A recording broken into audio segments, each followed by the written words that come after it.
गंगा नदी में ही क्यों बहाई जाती हैं अस्थियां? एक श्राप से जुड़ी है यह कथा। किसी भी हिंदू की जब मृत्यु होती है तो उसकी अस्थियों को गंगा नदी में जाकर विसर्जित किया जाता है। इसके पीछे कई पौराणिक कथाएं हैं जिनसे पता चलता है कि आखिर गंगा नदी में ही क्यों अस्थियां विसर्जित की जाती हैं।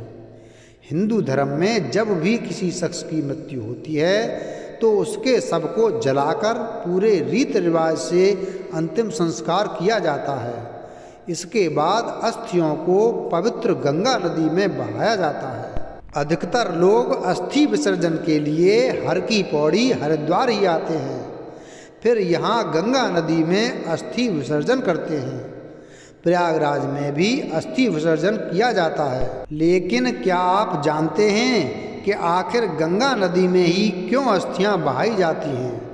इसके पीछे कई पौराणिक कथाएं प्रचलित हैं। मान्यता है कि माँ गंगा को श्री कृष्ण का आशीर्वाद प्राप्त है। ऐसे में जब तक मृत आत्मा की अस्थियां और हड्डियां माँ गंगा में तैरती हैं या बसती हैं, तब तक आत्मा को श्री कृष्ण के गोलोक धाम में रहने का मौका मिलता है।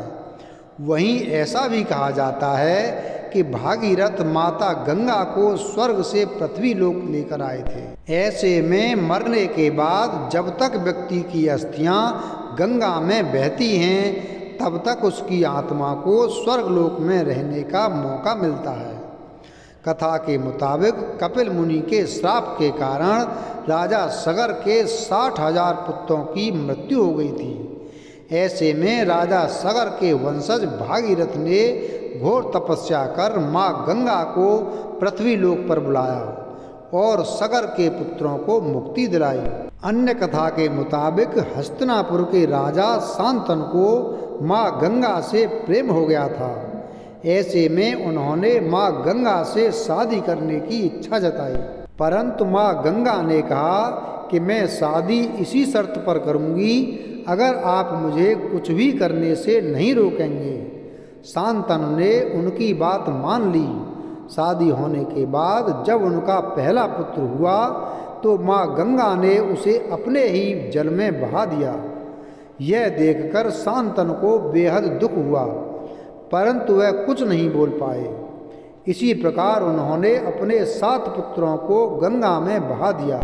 जब वह अपने 8वें पुत्र को गंगा में बहाने जा रही थी तो शांतनु से देखा नहीं गया और उन्होंने माँ गंगा को रोक दिया। उन्होंने कहा कि तुम ऐसा क्यों कर रही हो?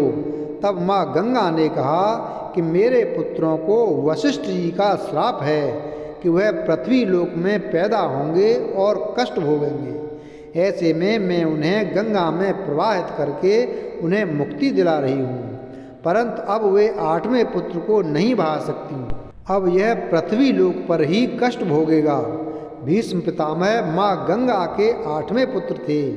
यही कारण है कि जिस प्रकार माँ गंगा ने अपने पुत्रों की मुक्ति के लिए उन्हें गंगा में बहाया, उसी प्रकार अस्थियों को भी मुक्ति के लिए गंगा में बहाया जाता है। गंगा नदी के अलावा नर्मदा, गोदावरी, कृष्णा और ब्रह्मपुत्र जैसी नदियों में भी अस्थि विसर्जन किया जा सकता है।